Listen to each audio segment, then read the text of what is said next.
Hello, and welcome back to another episode of Reach Your Happy with Laura. So today, before recording, I asked what is most beneficial for whoever it is that will be receiving this message today, this healing today. What's the most beneficial thing that I could possibly share? What could I give to this community today? So that's the foundation from which this conversation is going to unfold. The most important days of your life are still before you. What's in front of you, the paths you are yet to take, the turns, the experiences, the heartache, the love, the openings, that is really what we can focus on and be empowered still. When we find ourselves looking back, that is when you feel a disconnect. And the reason being is your power is not back there. Your power is in how you choose to be today, how you choose to show up for yourself, another, your coworker, the flight attendant. How you live your life today is what is most important. Not what 20 years ago looked like or 20 minutes ago. It's right now. Who do I choose to be? What qualities do I want to embody? How do I want to go about this relationship with this person that I do love, but maybe don't like very much right now?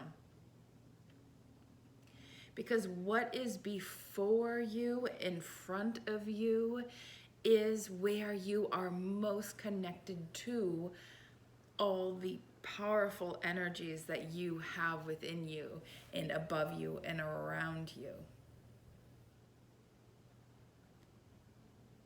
We often remember the past to not redo mistakes.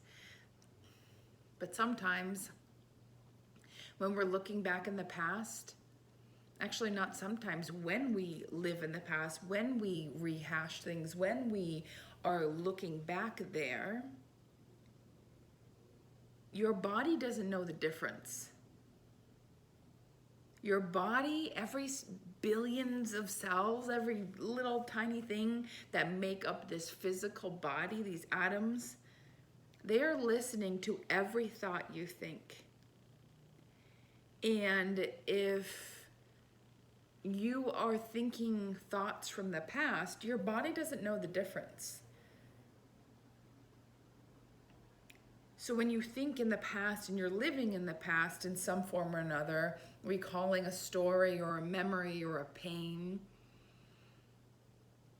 you're bringing it to the now.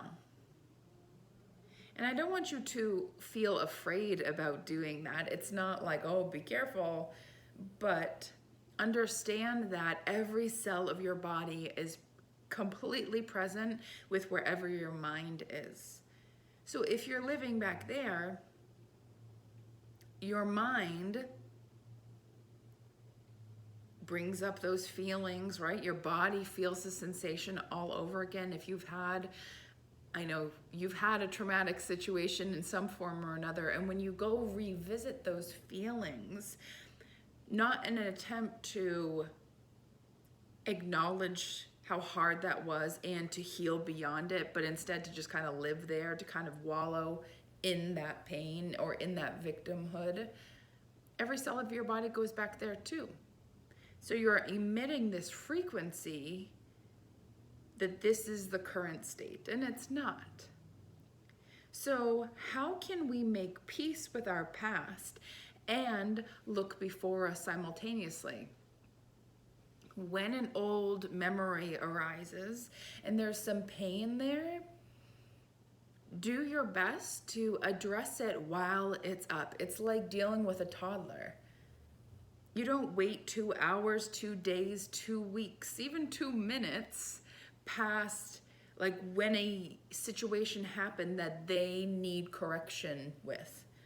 No, it's right now. Let's address this. Let's talk about this. It's not always convenient. And it's not going to be convenient for you when an old memory rises up and that trauma, that pain, that discomfort comes up and you're like, I don't want to think about this right now. Well, there is some sort of orchestration that's around you that is bringing this up so that you can actually move beyond it. So there is a healthy way, a productive way to acknowledge the past and let it be a gift for your future self. But we have to have self-awareness, and we're all human. So we aren't always going to be perfect. It's just about practicing. When a strong emotion comes up that has remnants of the past, I take a moment to acknowledge it, to see what it has to show me. And instead of the judgment, just be curious and see what shift I can have.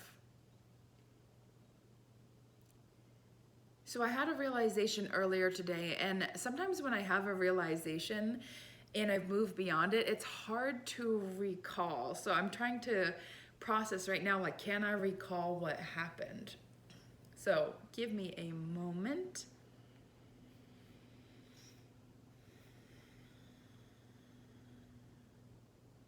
I cannot. It's funny when you shift from something, it's almost like you jump into a different timeline, and what's here, like I can't even go there. Sometimes people come for sessions and they'll come in a certain state and they'll have all these questions, and then we'll move about the session not having touched on those questions, and they're like, shoot, I had a question, but now I can't remember it.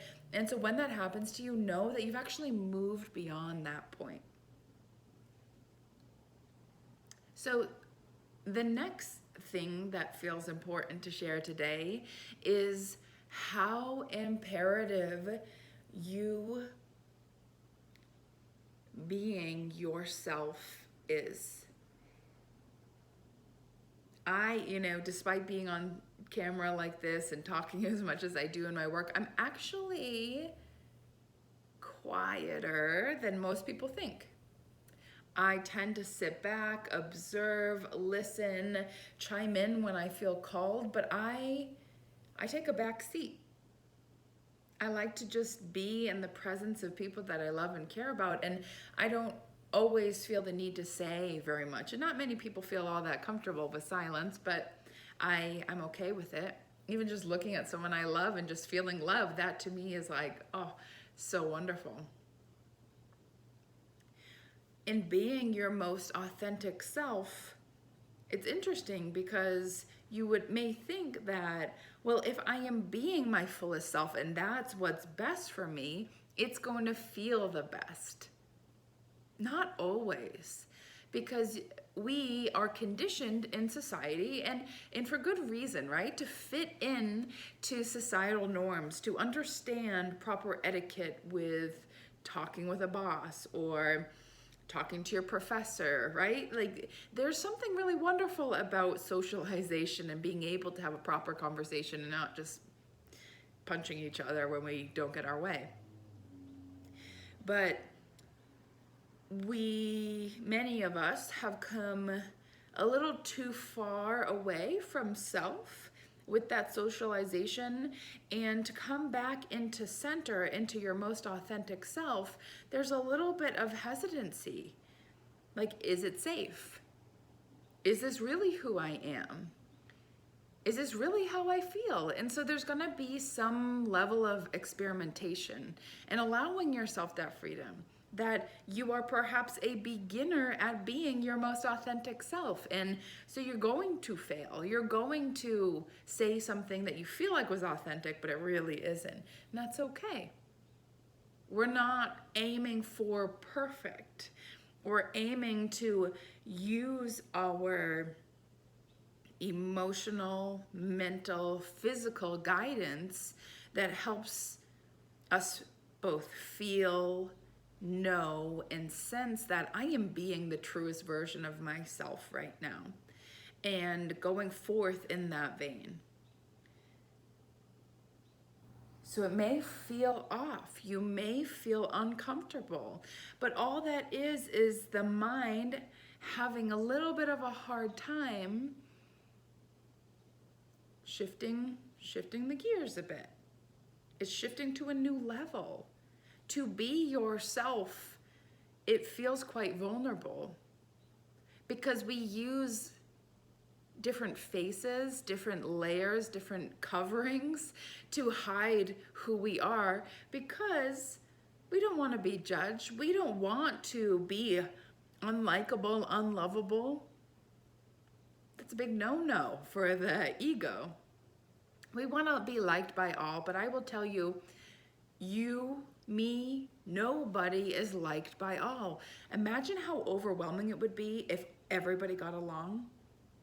How many texts would you have? How many weddings would you have to go to? How many phone calls do you have to respond to? How many Christmas cards would you get? Oh my gosh, so overwhelming. And when I put it that way, it makes it feel a little lighter, right? Like, right, if everybody liked me, loved me, then my life would be too full. we would have so much crisscrossing of energy. And so we have our groups, maybe our line, maybe just one person that we deeply get along with, that you feel you can be your most authentic self with. But I believe there are more people that are an energetic match to you. They match your frequency. They have similar values. You can have really wonderful conversation and connect in a really deep way. And one of the reasons that you're not witnessing it in your life experience right now is because you aren't being the fullest expression of you. But when you are, you feel it. There is this alignment, this like coming together, this almost like click into place. Like when Brad and I started dating, it was like click. Oh, yes, you, me, yep, we're doing this for sure. There's a clicking. And for some, like I've had friendships that have clicked and then unclicked. So when you are your most authentic self, you start to draw to you those beings that are a true match. But when you're pretending, when you're just wearing a mask in some sense, you are blocking yourself from true connection. There is many people on this planet that you could connect with, that you could have a friendship with. But sometimes we think, oh, I don't have friends because of this or that. And it's like, do you not have friends because there's nobody around? Or are you not emanating that frequency? Are you not being a loving friend to yourself? A lot of times when people struggle with relationships, it's the relationship with self that's actually suffering, that actually needs tending to. So when you are your own best friend and you address those beliefs you have of like, it's hard to come by friends. I'm 32 and people are getting married, having babies, and I'm getting married, but I don't really want babies. So like, I can't really mesh with people. If I tell myself that, guess what's gonna happen? I'm not gonna have many new friends coming into my circle. But instead, I keep my friend door open. I am always open to new connections. I am open to the possibility that someone unassuming could become my really good friend. It's happened to me many times. Someone I just randomly meet and it's like, wow, it clicks. But that's because my door is open. So check your doors. Is your love relationship door open, closed, a little open, really locked down? Where's it at? You go, oh, well, I got hurt in the past. Okay, let's bring it up. This is when it's healthy and helpful. Let's bring it up. Let's process this. What strong emotion is present? Is there a version of you in the past that you need to go visit and reparent, talk to? It's a very, very helpful tool to be able to harness that feeling, close your eyes, settle in for a moment, and go revisit a version of you that's feeling this very same way. Because your now self has the ability to cope, to manage, to even make strides towards a solution. But if there's an aspect of you in the past that is running the show, we got to go back and reparent that one. Give it what it needs. Give that energy back. Find that solution. Give that solution. Tell that version of you what happens.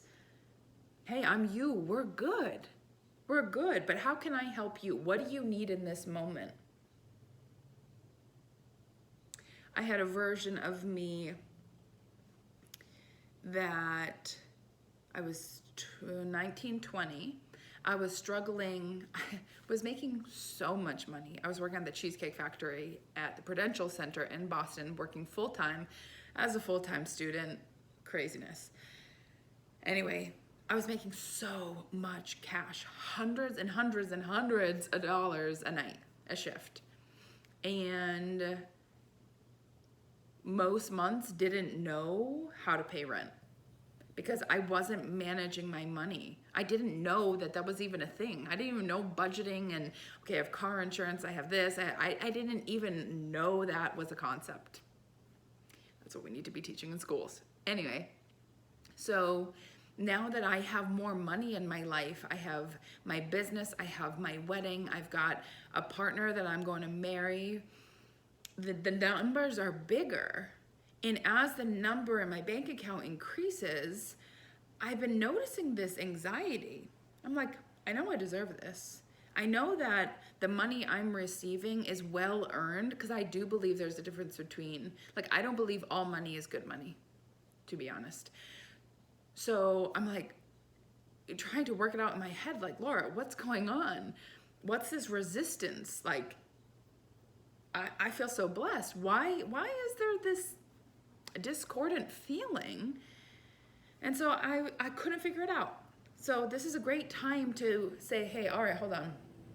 I quieted my mind. And by quieted my mind, I literally just close my eyes and take a deep breath.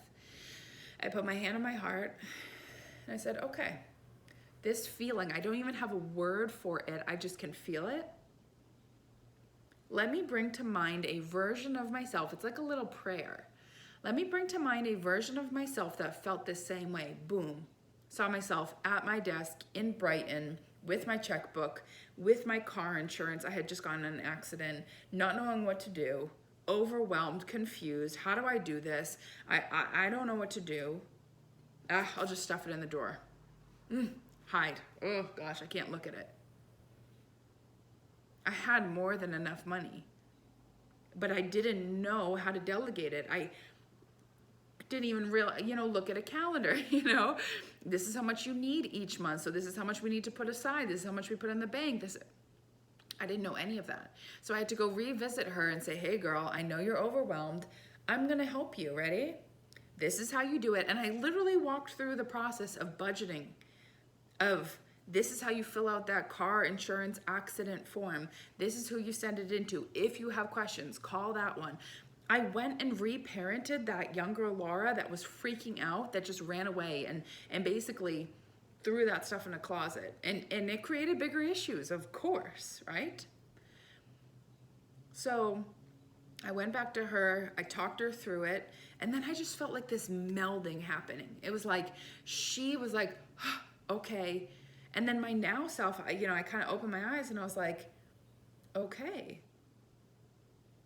I'm having more money come into my life, and a younger version of me, a 12, 13 younger version of me is running my bank account right now. She's anxious, she's overwhelmed, she's confused, she doesn't know what to do. But my 32-year-old self, I've been running a business for 5 years, like, what is going on here? So then when I visited her and I soothed her and I told her what to do as my 32-year-old self talking to my 19, 20-year-old self, it's like that timeline collapsed. I'm no longer operating there. And then I came into this now moment just feeling so grateful, so thankful I'm not where I used to be. And also digging into that emotion I was feeling that was just kind of lingering in time and space, not helping me, hindering me actually. This fear way back in the back of my mind of, this is a lot of money and I don't know what to do with it. So how do you think that influences me now? It does, subtly. So it is a wonderful opportunity every time you feel a uncomfortable feeling. Every time shit hits the fan, it's like, good. We're gonna heal something here. We're gonna process something. We're gonna realize something. So this is when going in the past is so helpful. So like I said, I visited her, I brought it all together, I helped her manage her money, I came back into this now moment and just felt gratitude for the abundance that I have. There was no discordant energy, and even my sessions today, big topic was money. Of course it was, because energetically, I'm feeling clear. Energetically, I'm not living as 19-year-old Laura anymore. I not only have my own mind and my own awareness, I have QuickBooks, I've got support systems in place to help me manage my money, but I also have a partner who loves finances. He loves talking about it. I showed him like the wedding layout, the spreadsheet, and he's like clapping, he's excited. So it feels really good to look back in the past, bring it forward to the now self, process, reparent, and close that chapter. So I wouldn't suggest just sitting down and being like, all right, let me look at all the chapters. How do I wrap this shit up? Don't do that. Life will bring the opportunity to you. But you got to jump on it. You got to catch that opportunity when it comes up. The sooner you go, ooh, let me address it like a toddler. All right? Whatever their actions may be, it's like, hey, hello, I see you, okay?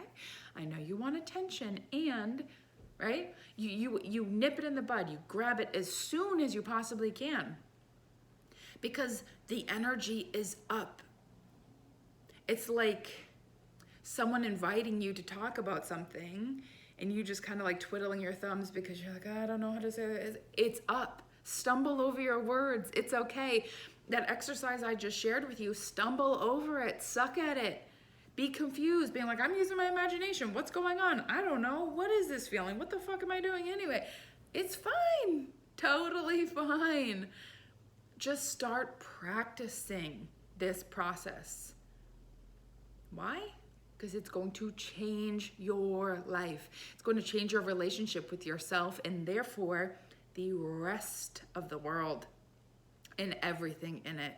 And you deserve to feel good. You deserve to be in your power. You deserve to be the most authentic version of you, to show up in your relationships, in your communications with others. You deserve to feel clear of the past baggage and really present in the now, so you can take steps forward with grace and confidence and joy and ease and deep satisfaction in the knowing that you are good and you are loved, and everything that has happened in your past was not to spoil this experience for you, but to help you grow.